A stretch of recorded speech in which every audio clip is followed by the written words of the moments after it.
All right, let's jump right into this explainer and completely dismantle a massive cultural myth. The myth that academic success requires brute force effort and endless suffering.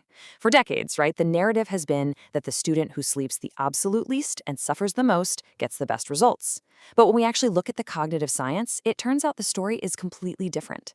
Today, we're exploring the foundational systems you actually need for peak academic performance. I love this quote because it hits the nail right on the head for our core takeaway today.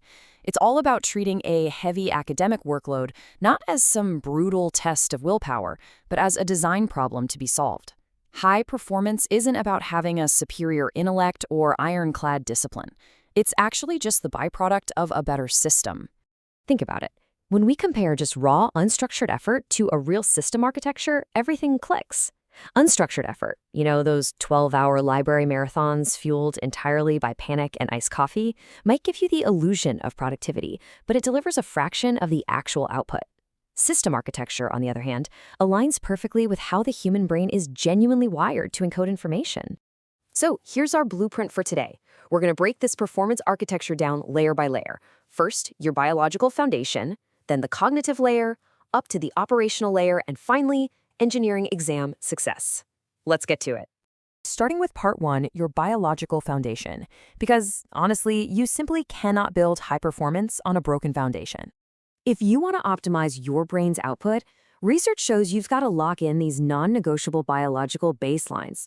The absolute most critical one? Your circadian anchor. That means waking up at the exact same time every single day. Yep, weekends included. Surprisingly, shifting your wake time by just a few hours on a Saturday creates what chronobiologists call social jet lag. That effectively drops your Monday cognitive performance to the equivalent of mild alcohol intoxication. Add in 10 minutes of morning sunlight, a strict 30-minute screen-free shutdown at night, and slow-release glucose, and your brain's engine is actually ready to work. Which brings us to part two, the cognitive layer, where we engineer focus and memory processing. Did you know our brains actually operate on an ultradian rhythm? It's called the basic rest activity cycle. Basically, this means your prefrontal cortex is primed for high-frequency analytical processing for about 90 minutes before it absolutely needs to consolidate and recover. Attempting to study past this window doesn't give you more output. It literally just produces a crash. So every single study session must be strictly structured as a 90-minute focus module, followed by exactly 20 minutes of recovery. But here's the kicker about that recovery period. It is biologically required to clear adenosine, which is your brain's primary sleepiness signal. During this 20-minute window, you need complete cognitive disengagement. No screens, no social media. Scrolling TikTok or Instagram is a low-grade cognitive task. It's not rest. The goal here is physical movement and natural light to literally clear metabolic waste right out of the brain. Now, let's talk about memory. We've all done it, just rereading our notes over and over. But it turns out passive rereading is a massive trap. It creates what psychologists call a very dangerous illusion of competence. It feels like you understand the material just because your brain recognizes the words on the page. But visual recognition is a very low-level cognitive process. It is entirely different from actual, usable recall. So how do we fix this? Enter the generative retrieval protocol, or simply put, the brain dump. You read a section once, close the source completely, and then reconstruct everything on a blank page. And here is the absolute secret. Hold the discomfort of not knowing for a full 60 seconds. Seriously, don't peek. Reframing that frustrating struggle to remember is vital, because that exact struggle is the biological mechanism forcing long-term neural encoding. Once you're done, compare it to the source and throw your missing gaps into a spaced repetition system like Anki. You know that feeling when you forget like 70% of a dense lecture by the very next day? That's the famous Ebbinghaus forgetting curve in action. To systematically fight it, spaced repetition is your best friend. By reviewing material at specific increasing intervals, you multiply your retention with an incredibly tiny daily time investment. You're basically resetting your brain's forgetting baseline higher and higher every single time. All right, moving to part three, the operational layer. This covers planning, task management, and active synthesis. This one is absolutely fascinating. Most of our academic stress, it actually just comes from surprise and something called the Zeigarnik Effect. This is a phenomenon where vague deadlines circulate endlessly in your working memory as open loops. They quietly consume your cognitive resources and generate all this ambient anxiety. You can neutralize this completely in week 1 of your semester by mapping every single deadline into a master audit. You are effectively discharging that anxiety straight into an external system.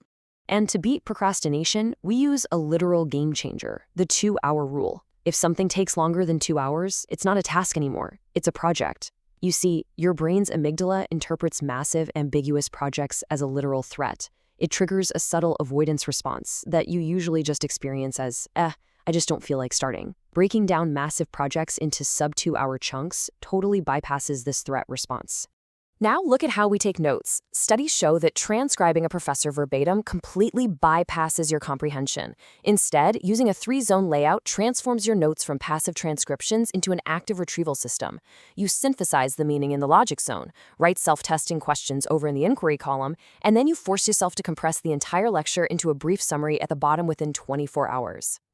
Finally, Part 4, Engineering Exam Success. This is the ultimate test of your new system architecture. I want you to really think about this perspective shift. Exams are not actually tests of your knowledge. Crazy, right? They are tests of context-dependent retrieval under pressure. If you only ever practice in a super relaxed, low-pressure environment, you're setting up a context mismatch on exam day that reliably degrades your performance. Elite performers in literally every field mirror actual performance conditions during their practice. Take a look at this 7-day countdown system. It completely takes the guesswork out of test week. On day 7 and 6, you aren't rereading everything. You're doing a gap audit to target specific blind spots. Then you move to strict time simulations. But on day 1, for system cooling, you just rest. Why? Because last-minute cramming spikes your cortisol, which actively inhibits your hippocampus, literally blocking the exact memory retrieval mechanisms you need. Enforcing physiological recovery is a strategic necessity. Then exam morning hits. This is all about protecting your working memory capacity. Wake at your normal time so you aren't groggy, eat slow-release carbs, and take a quick outdoor walk to boost your dopamine.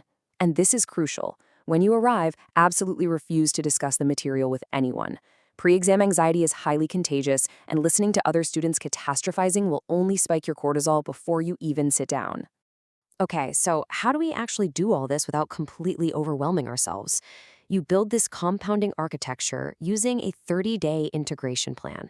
The real trick here is to not implement all these systems on day 1.